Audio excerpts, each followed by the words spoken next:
Nature-based solutions, green roofs and walls. Earth is increasingly facing the effects of climate change as a consequence of many years of industrialization. The importance of green infrastructure as means of mitigating this climate crisis is increasing. In order to strengthen productive green infrastructure in post-industrial urban regeneration, nature-based solutions such as green roofs and walls offer a wide range of functions in an urban context. The first known green walls were found in the Hanging Gardens of Babylon in 600 BC. Green roofs were used in cave-like structures covered with earth and plants to fulfill the role of agriculture, dwelling, and ceremonies. With time, numerous civilizations used climbing plants to cover buildings, what is now known as green facades and roofs. In the 1930s in America, greening buildings started with the development of hydroponic systems on green walls. In the 1960s, green roofs further developed in Germany. From there on, the trend spread to other countries. At an increasing rate, about 75% of the European population lives in urban areas. This has implications on social changes, health, and ecological shifts such as noise, air pollution, changing weather conditions, and loss of natural habitats. Green buildings serve as so-called nature-based solutions to address these challenges. Many existing buildings could install green roofs and improve urban quality. There are two types of green roofs, extensive and intensive roofs. They mostly differ in substrate height, weight, function, and the type of vegetation. Extensive green roofs use mostly low-growth plant species, such as succulents. This type of vegetation is low maintenance but offers a habitat for plants and animals.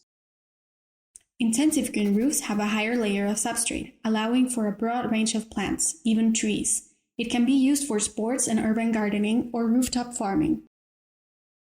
Green roof systems consist of multiple layers. The ceiling layer functions as waterproofing and has to be resistant to root penetration.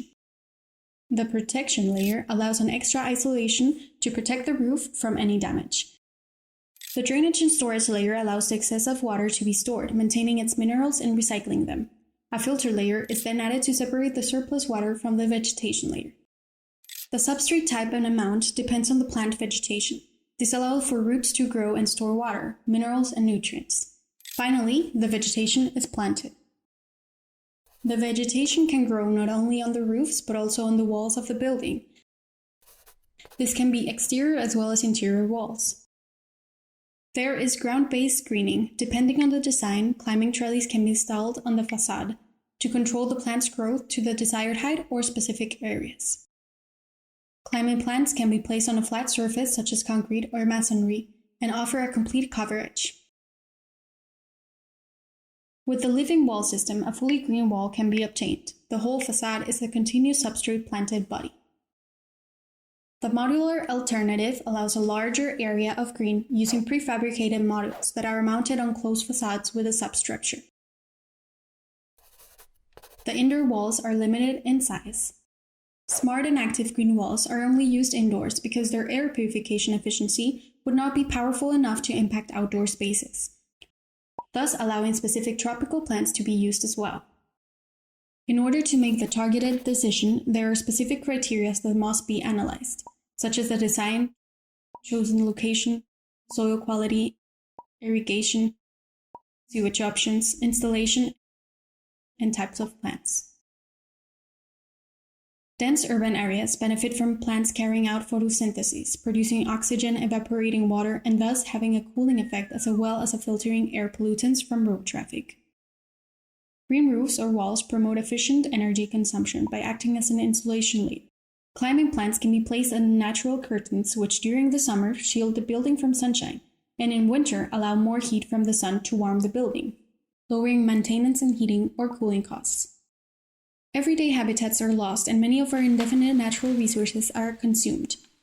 By greening buildings, we help create new habitats for species, such as pollinator-friendly environments or nesting spaces for birds, improving biodiversity in urban areas.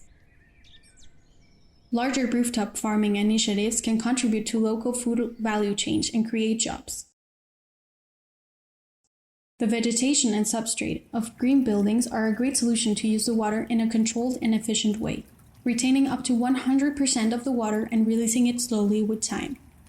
In addition, polluted water is being filtered and cleaned by the vegetation.